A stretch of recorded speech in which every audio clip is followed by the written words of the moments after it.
Cockroach जनता party से related काफी सारे न्यूज आपने सोशल मीडिया प्लेटफॉर्म्स पे जरूर देखे होंगे। बहुत सारे सरकास्टिक वीडियोस एंड फोटोज देखे होंगे जहां पे युवाओं के मुद्दों के ऊपर बात करती हुई नजर आ रही है कॉकरोच जनता पार्टी। बेसिकली एक व्यक्ति है जिनका नाम है अभिजीत दिपके। ये 30 साल के हैं।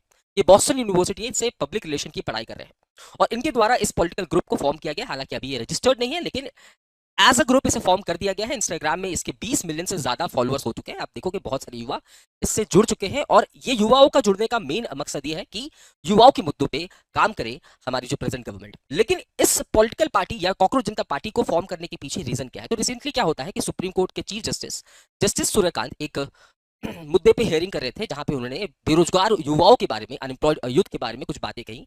जैसे उनको कॉकरोच कहा गया, उनको पैरासाइट कहा गया। इनके द्वारा कहा गया कि भैया इनको एम्प्लॉयमेंट मिलता नहीं है और इस वजह से ये आरटीआई एक्टिविस्ट बन जाते हैं, सरकार से क्वेश्चन पूछते हैं, सोशल मीडिया इन्फ्लुएंसर्स बन जाते हैं, मीडिया बन जाते हैं। जिसके बाद युवाओं में काफी ज्यादा आक्रोश देखने को मिला। जिसके बाद इन्होंने क्लैरिफिकेशन भी दिया कि मेरी बात को, मेरे सेंटेंस को तोड़ मरोड़ के मीडिया के सामने प्रेजेंट किया गया है। हम तो युवाओं से बहुत प्यार करते हैं और हम सिर्फ उन लोगों की बात कर रहे थे जिनके पास फर्जी डिग्रियां हैं। लेकिन इस कॉकरोच जनता पार्टी का कहना यह भी है कि फर्जी डिग्रियां युवा नेपाल और बांग्लादेश से तो ला नहीं रहे हैं। ये फर्जी डिग्रियां उनको भारत में मिल रही है और इन चीजों को रेक्टिफाई करना, इन प्रॉब्लम को सॉर्ट आउट करना प्रेजेंट की पॉलिटिकल पार्टी का काम है और आपका काम है। जिसके बाद एक पॉलिटिकल ग्रुप को फॉर्म कर लिया गया इंस्टाग्राम में, जिसके 20 मिलियन से ज्यादा सब्सक्राइबर है। और आप देखोगे प्रेजेंट में जो रूलिंग पार्टी है उनके सिर्फ 8 मिलियन सब्सक्राइबर इंस्टाग्राम में या फॉलोअर्स है और इसके 20 मिलियन से ज्यादा सब्सक्राइबर्स ऑलरेडी हो चुके हैं।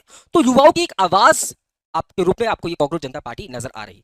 इन्होंने अपना मैनिफेस्टो भी रिलीज किया है। मैनिफेस्टो में बहुत ही इंपॉर्टेंट मुद्दों पर बात की गई है। पहला मुद्दा तो ये है कि जो भी चीफ जस्टिस होंगे हमारे हाई कोर्ट के या सुप्रीम कोर्ट के, जो चीफ जस्टिस है, रिटायरमेंट के बाद उनको राज्यसभा की सीट का लालच नहीं दिया जाना चाहिए, है ना। दूसरी चीज यहां पे कहा जा रहा है कि अगर कोई भी लेजिटिमेट वोट है, कोई भी जायज वोट है, अगर उस वोट को कैंसिल किया जाता है तो इसके ऊपर कार्रवाई की जाएगी यूएपीए लॉ के अंतर्गत। यानी कि ये वही लॉ है जो कि टेररिस्ट के खिलाफ एक्शन लेने के लिए लगाया जाता है। तीसरा मुद्दा यहां पे यह है कि लोकसभा और राज्यसभा की सीट्स को बढ़ाए बिना महिलाओं को 50% रिजर्वेशन देने की बात की जा रही है। यानी कि वुमेन एम्पावरमेंट की भी बात कर रहा है कॉकरोच जनता पार्टी। साथ ही साथ यहाँ पे मीडिया को इंडिपेंडेंट होने की बात कर रहा है। गोदिया मीडिया हमें नहीं चाहिए, हमें ऐसी मीडिया चाहिए जो एक्चुअल में भारत की डेमोक्रेसी के फोर्थ चौथा स्तंभ स्थापित हो।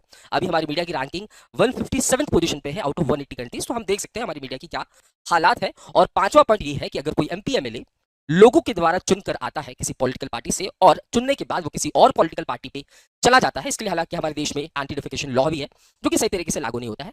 तो कॉकरोच जनता पार्टी के द्वारा कहा जा रहा है कि अगर हम पावर में आते हैं इन फ्यूचर तो इनको ऐसे पॉलिटिशियंस को 20 साल के लिए भैया हम लोग वनवास में भेज देंगे। यानी कि 20 साल तक वो व्यक्ति कोई भी इलेक्शन को कॉन्टेस्ट नहीं करेगा। अपनी राय कॉकरोच जनता पार्टी के मैनिफेस्टो से रिलेटेड जरूर कमेंट सेक्शन में शेयर करें। इससे रिलेटेड जो भी अपडेट्स होंगे हम आपको समय समय पे देते रहेंगे। अपने अगले वीडियो में, तब तक के लिए जय हिंद, जय भारत।